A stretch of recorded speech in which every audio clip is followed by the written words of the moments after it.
倘若一個人學會內觀，那麼人生90%以上的問題都將迎刃而解。究竟什麼是內觀呢？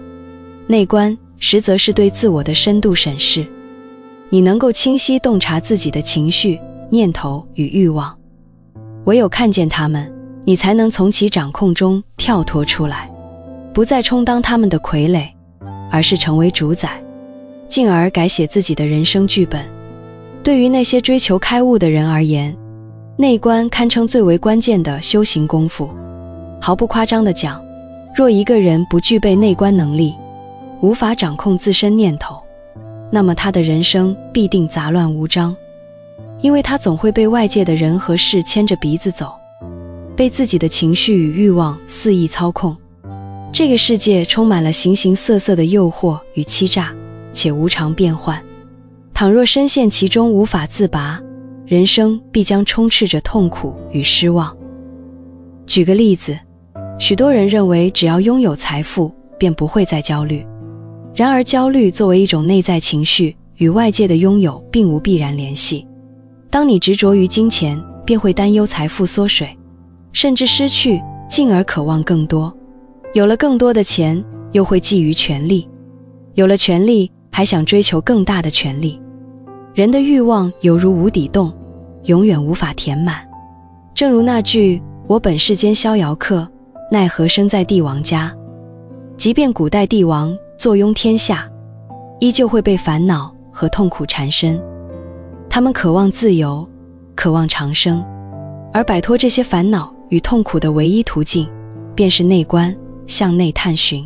過度關注外界，只會被外在的變化所束縛。我曾提及，外界皆是你內心幻化出的影像，由你的心所定義，向外抓取，猶如陷入無盡的空虛循環，永無止境。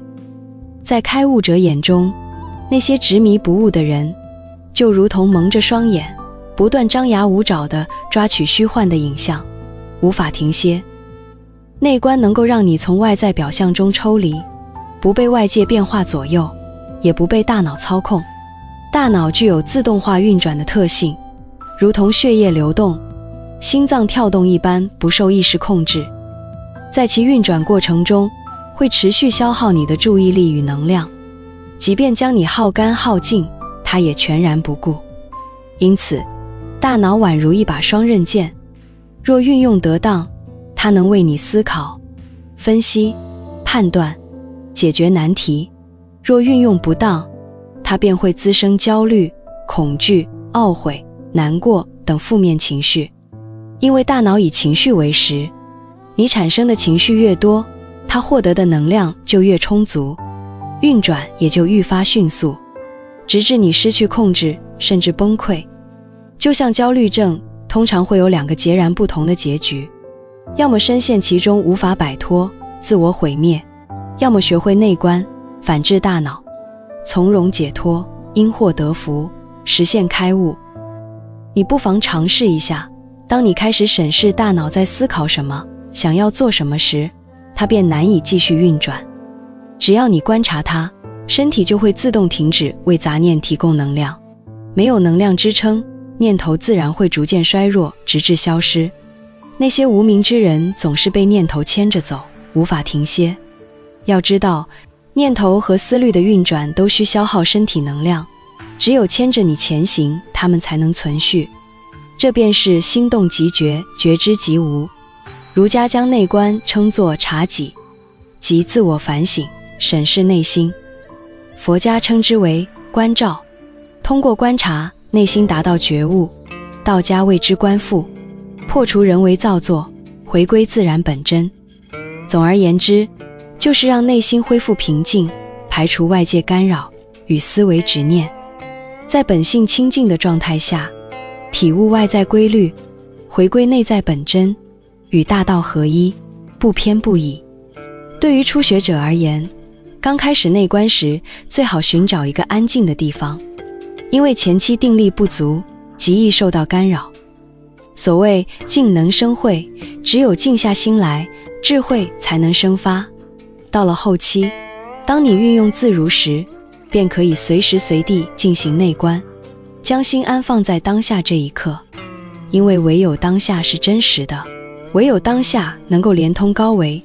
經典中的觀字，意味着從內在視角出發，在山之外看山，在河之外看河。